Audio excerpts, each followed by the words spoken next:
So there's only one bar of each in the chorus. Then that interlude, so what it is that G, D, E minor, D, they're half a bar each. Okay, so the G is only 3 notes. 1, 2, 3. Then it goes to a D. Okay, this breaks the pattern we've had before. Okay, so this is probably the hardest part of this song. It's G, 2, 3, okay, and then 3 Ds, 1, 2, 3, okay, and then E minor, 1, 2, 3, then D again, 1, 2, 3. Then there are 6 beats or 6 notes of C. 1, 2, 3, 4, 5, 6, and then D for 6. Okay, so that's the only part, and the outro you'll see on the very last line. There's half bars there, so they're probably the hardest bits, especially when you're going from a G, D, E minor, D. Okay, so that's a new move. I mean, G to D is pretty easy. Just play the G, think about it, and drop your fingers down for the D. But going from a D then back to an E minor, again, some people might just choose to play that. That might be easier. So just going. That might be easier. For me, I'm just used to playing that, so I can move pretty quickly. But for you, it might be easier just to move that finger up.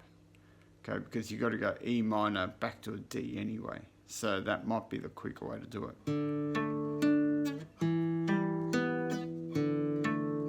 Okay, let me know how you feel. And then we're going to go from a D back to a C. So this is kind of reversed what we were doing before, right? So here D, back to a C, 1, 2, 3, 4, 5, 6. And then back to a D again, 1, 2, 3, 4, 5, 6. Okay.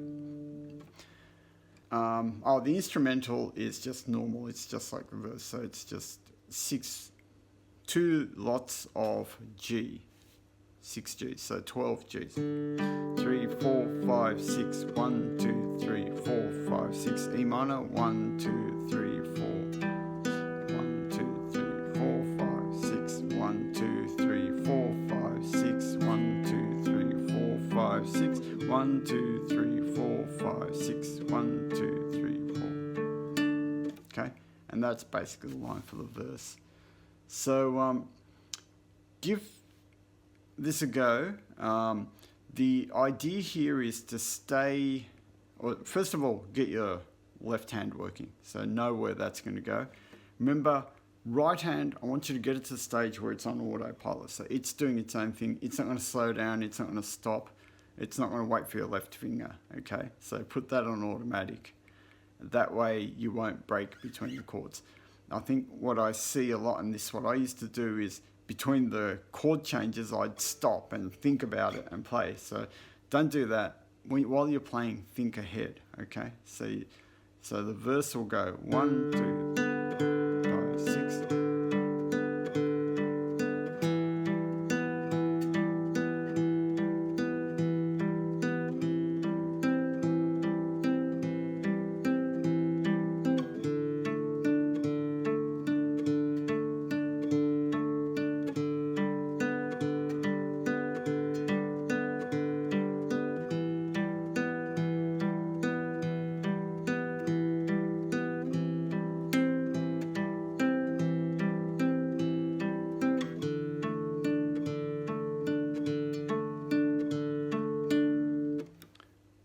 You repeat that, and then you come to the chorus, and the chorus is a bit faster because there's only one bar of each, right? It starts on an E minor.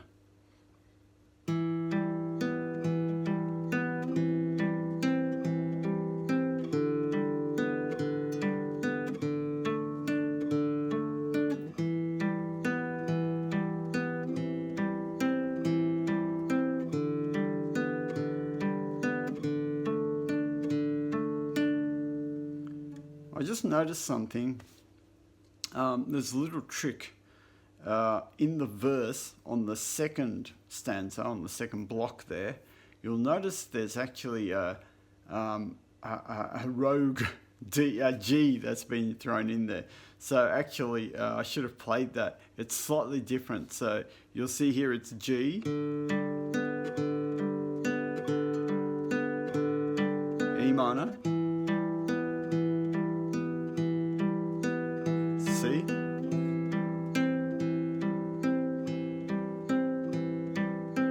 oh, and there's a G, right? So there's 6 beats of G. 1, 2, 3, 4, 5, 6, then 6 beats of D.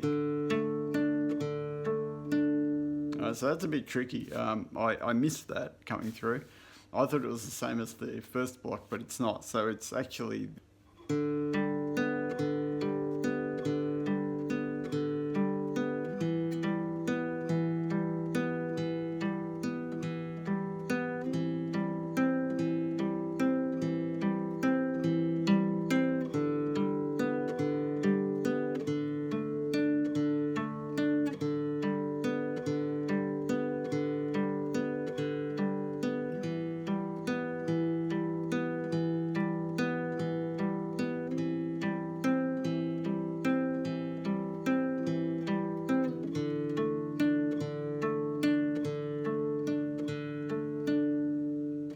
So that was a bit tricky. There's one rogue chord in there. And as I said, the interlude will be the hardest thing, and get the rest of it right before practicing the interlude, because it's actually pretty hectic. Okay, so remember it goes G, G, D, E minor, D, C, D. Okay, and it's only half a bar of G, D, E minor, and D. So it goes like this.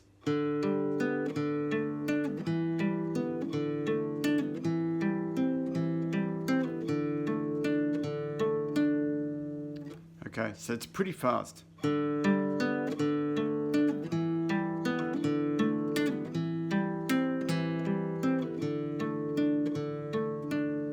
That will be by far the hardest part of this song. Okay, so practice that through, and then we'll talk about the capo, okay? Because that's the next thing on that sheet. It says capo 1. Okay, so when we're putting our capo on, hopefully you've got one of these. Actually, this is an acoustic guitar capo, so it's actually not, you'll notice it's actually too short. All right, must get a new capo. All right, so when you're putting your capo on, you put it somewhere in the middle where your finger would be on the frets, okay? So don't put it on the metal bits or anything like that. In this song, it says capo 1. And what that means is we're going to put it here in the fret 1 area. Okay, so behind fret 1. So we're going to just open that up and put it on there. Okay, that's not very straight. Like that. Okay, so we just raise it. Okay. Now, people have asked me, do you put it on that way up or this way up? I go down on it, but other people go up. I don't think it makes a massive difference. Other than if you've got an undersized capo like this one, it probably won't hold the sort of the string here very well. So I'm not going to be playing that string. It won't really matter, nor will it matter the other way. So look, it's personal preference largely. I prefer to go from top down. That's just my personal preference. Now, again, if you find the string buzzing or sounding weird, just see if you can move it back from the fret or towards the fret. Sometimes for intonation, you might have to put it at an angle. Okay. So what that does, it raises everything by 1 semitone in this case. Okay, because each of these frets are 1 semitone. So in G would be, that's G, and if I put this here, now it becomes a G sharp or an A flat, depending on how you read it. So you can hear that it's changed. And obviously if we want to play other keys, this is how we change it.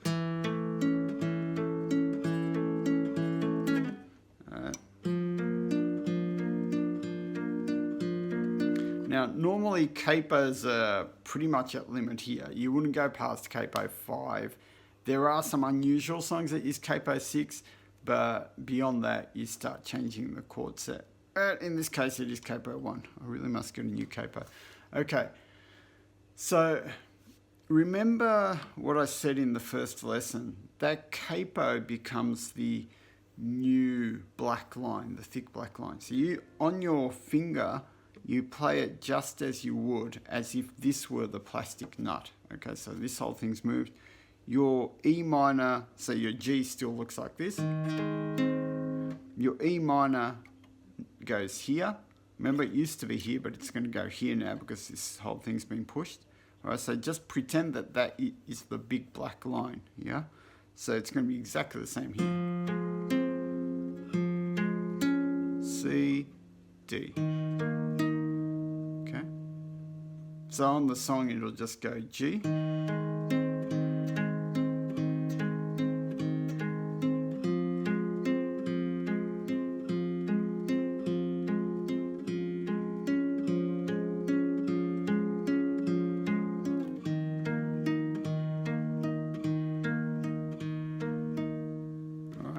So it's exactly the same movements over here. It's just that it's going to be one fret up. You almost ignore that and just treat that as the nut. Okay, so that becomes your new nut. Now, the reason I said these capos don't work very well beyond 5 is once you get up here, it starts sounding like a ukulele, you know. And it's really hard to hold here too. So. Why not get a ukulele? All right, so that's capos explained.